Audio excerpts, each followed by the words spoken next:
This is a quick exercise on putting together a business plan. Now in this case, this is a sample commercial carpet and tile cleaning business plan. Now this is not the kind of business plan you find online that's 30 pages long and you would submit to a bank or an investor or something like that. This is more of a practical business plan that you actually use on a monthly or a couple times a year. And the point is to ask questions about where you're going to be 3 months from now, 6 months from now, 3 years from now. So when these questions do come up, you have a written plan and you have this down in your memory that this is what you're going to do when this happens. If I have a problem with my vehicle and I just have one, and I can't service my jobs, what am I going to do? That is a practical business plan, and I do think that it's something that everybody should do regardless of size, even smaller operators with only a couple employees or even an owner operator. And the reason is to just ask these what if questions, so when they do come down, you can go right to your business plan and say, okay, well, I already established this, and it takes off a whole lot of stress when you already have at least a couple of answers or a couple of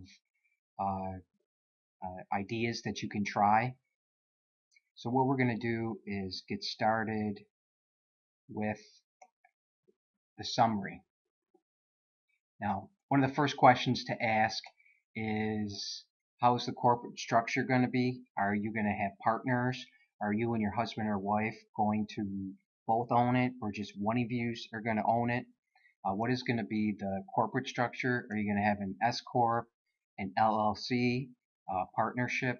There is legal differences, and there's also accounting differences for how you pay taxes and how you are taxed, and a lot of it has to do with employees and liability. So that's something that you want to talk to professionals about, and not somebody like me. Services. Over the long term, you'll probably end up adding several services, especially niche ones that you might want to try out.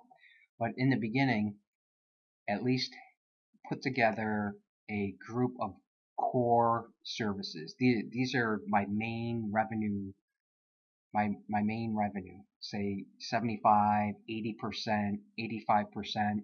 And what are the main services? Obviously, we all have these niche services that might bring in 5 or 10% of revenue, but you want to focus on what are going to be your main services. Who are you going to market to? In this case, we just said we started with, well, all businesses within my county with 10 or more employees, and we're going to focus in the beginning specifically on these targets, on this segment: medical, restaurant, churches. I'm not saying you should or you shouldn't. These are just three I just pulled out of a hat.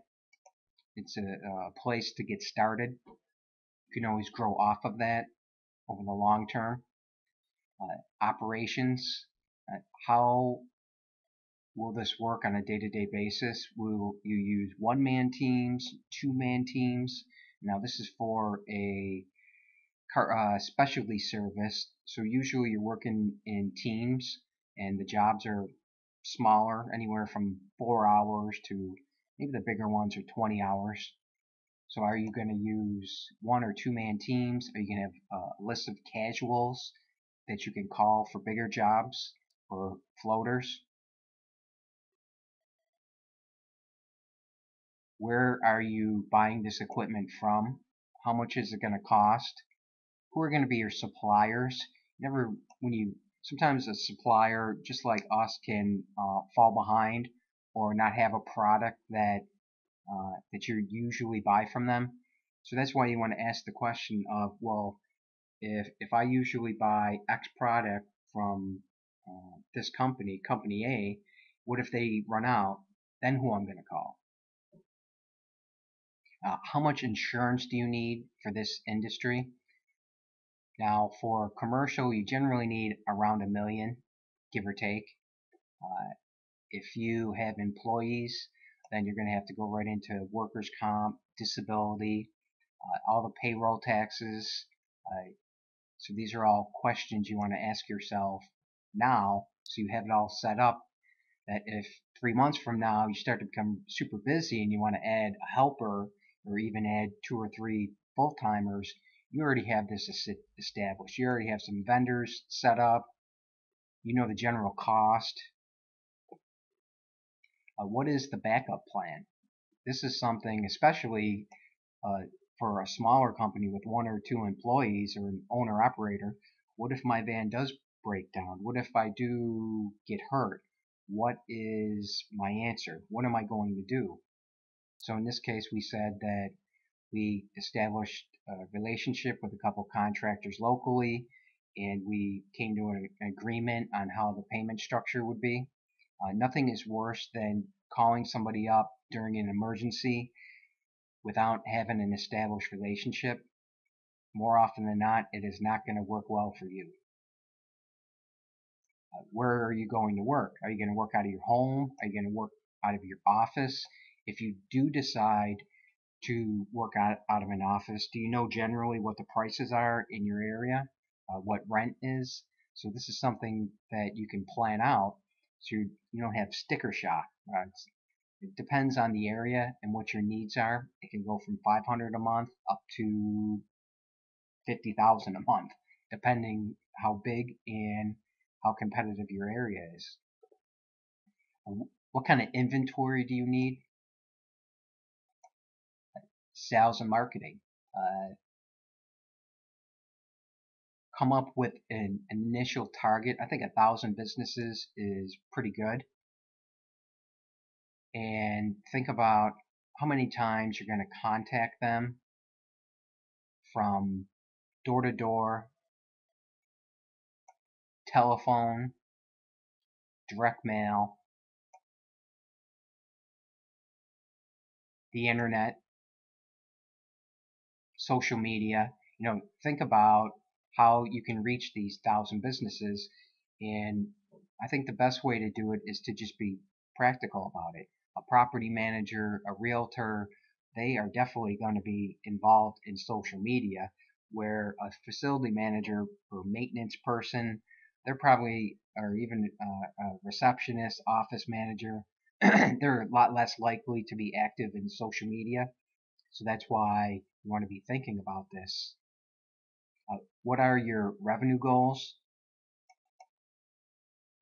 We said 150,000 a year to start. Hey, some people are more ambitious and might say 450, but come up with some kind of a revenue goal so then you can start breaking it down on how much you need a month, how much you need a week, how much you need a day. Think about what kind of a gross profit you want. Now that's gross profit. That just means minus your cost of goods sold, which practically means whatever it costs you to complete a job. In the case of carpet and tile cleaning, you'd be looking at labor, van, chemicals, and van, chemicals, and equipment. Any truck mount, portables, tools, that kind of stuff. And what is your long-term goal on that? If you start off with a gross profit of 55%, well, where do you really want to be, say, 3 years from now? And what is, obviously, after you minus your fixed costs, then you have your net profit. What is your goal today? And then what is your long-term net profit goal? Cash reserves. What kind of cash reserves should you have? Now, bad things happen in every business and you can fall behind, but I think it's a great idea to come up with a general idea of how much cash reserves you want. Say 3 times monthly billing. Some people more conservative might do 5 times or 10 times. It's a personal choice, at least 3 times. Or another way to look at it is 6 months of expenses. That's another way to look at it. If you do decide to take on debt, how much debt to assets or debt to cash are you going to keep to? If you do take on debt, what are you going to take them on for? This isn't something I can decide, or anybody really can decide for you. It's something you have to decide for yourself. I personally only like it for something like a van, an equipment package, a building. Maybe if we ever got into water damage or a major rug operation, and we needed $50,000-$100,000 in equipment, I would be okay spreading that out over 3 or 4 years. Management. What are your strengths and weaknesses when it comes to admin, operations, and sales? How would you rate yourself in each of those categories? For me, it would be sales first, operations in the middle, and then admin last. I'm not that great at admin. So once you determine that, that can let you know, well, what are the tasks that you need to hire first at, and are there any outsourcing options? With admin, it's a little bit easier because you can outsource a lot very easily. Stuff like payroll, bookkeeping, any taxes. That's pretty easy to outsource nowadays. I'd say a vast majority of small business owners probably do, but not everybody. Some people are very good at that stuff and are comfortable with it. So that's something to think about, to ask yourself and be honest with yourself of what am I really good at, and then that will give you an idea of what to outsource and who to hire first. Your break-even point.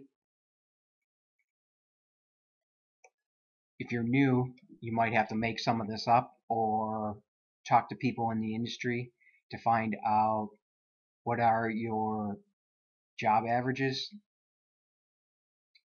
and what is going to be your cost of goods sold.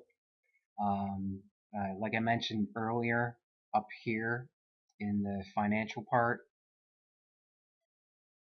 our goal in the beginning is 55% gross profit. So that's what we base this break-even point off of. So then this tells you how many jobs.